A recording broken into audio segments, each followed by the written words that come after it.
Welcome to Fairy Tale Picnic put on by the Ponoka Jubilee Library. Today we will be reading Corduroy and then creating a corduroy bear. Today we will be reading Corduroy by Don Freeman.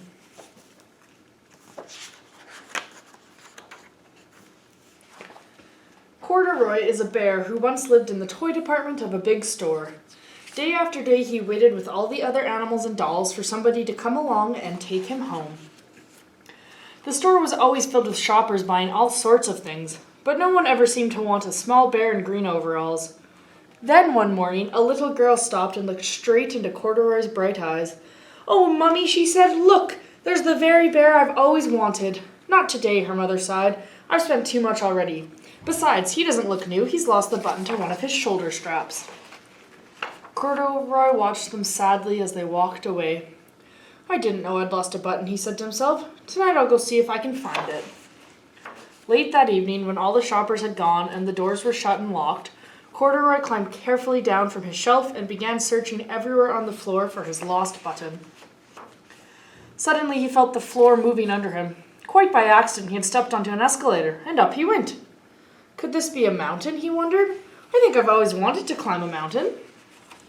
He stepped off the escalator as it reached the next floor, and there before his eyes was a most amazing sight. Tables and chairs and lamps and sofas and rows of beds. "This must be a palace," Corduroy gasped. "I guess I've always wanted to live in a palace." He wandered around admiring the furniture. "This must be a bed," he said. "I've always wanted to sleep in a bed." And up he crawled onto a large, thick mattress. All at once he saw something small and round. "Why, here's my button," he cried, and he tried to pick it up. But like all the other buttons on the mattress, it was tied down tight. He yanked and pulled with both paws until pop! Off came the button, and off the mattress Corduroy toppled. Bang into a tall floor lamp. Over it fell with a crash.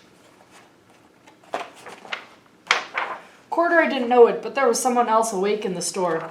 The night watchman was going his rounds on the floor above. When he heard the crash, he came dashing down the escalator. "Now who in the world did that?" he exclaimed. "Somebody must be hiding around here."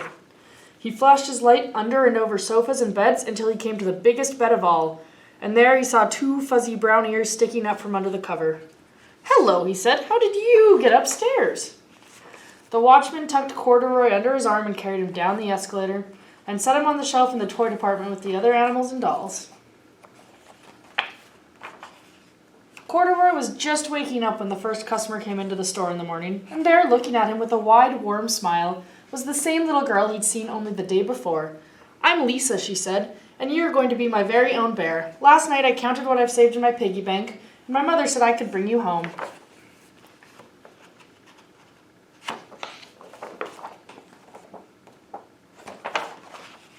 "Should I put him in a box for you?" the saleslady asked. "Oh, no, thank you," Lisa answered, and she carried Corduroy home in her arms.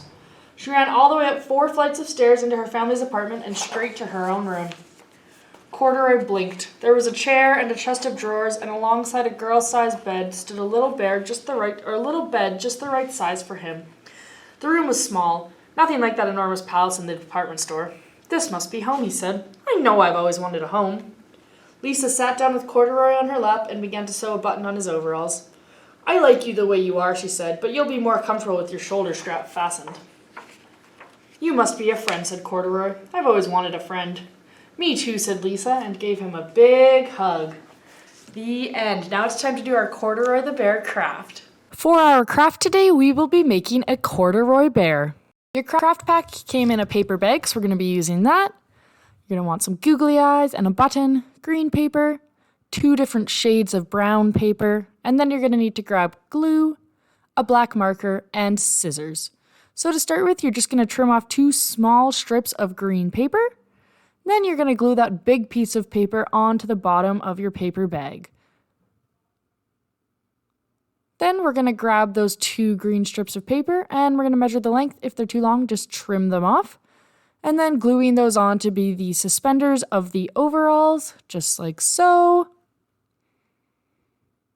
As you can see, our bear now has his overalls on. Next, we're going to grab the light piece of paper and cut out a small oval. This is creating the nose and mouth shape. And then we're going to glue on the eyes just above that small brown piece of paper. Then we're going to grab our black marker, draw on a nose and a smile. Next, we're going to grab that dark brown paper and cut out 2 small semicircles. These will create the ears. Just grabbing our glue and gluing those to the top of the paper bag. And then cutting out 2 longer oval shapes. These are going to be the bear's arms. And once again, gluing those onto the paper bag. Then we're going to grab our black marker, draw a dash on the one suspender to show the missing button, and then put the button on the other. And there you have it, a corduroy bear. Thanks for tuning into this week's Fairy Tale Picnic. We'll see you guys next week.